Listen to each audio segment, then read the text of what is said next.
Ikaw ang kailangan pero hindi ikaw ang mahal. Andyan ka parati para sa kanya because you thought na mahal ka. Yung akala mo na mahal ka niya dahil kailangan ka niya, pero hindi pala.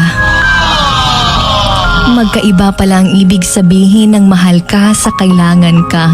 Pero hindi ba pwedeng mahalin mo dahil kailangan mo o di kaya kailangan mo kaya dapat mahalin mo? Kanang magkuyog-kuyog pa mong duha bisag asa. Mustorya ka sa iya ha. Sa tanan nimong problema, gikilig ka atong mga panahong gistoryahan kaniya nga kailangan kita. Tungod kay abi nimo kung kailangan kaniya gihigugma sab kaniya pero dili di ay. Maong kailangan ka kay tungod anaa ka para kaniya na willing ka mutabang kaniya. Hindi ibig sabihin na kung comfortable siya with you, that person already loves you.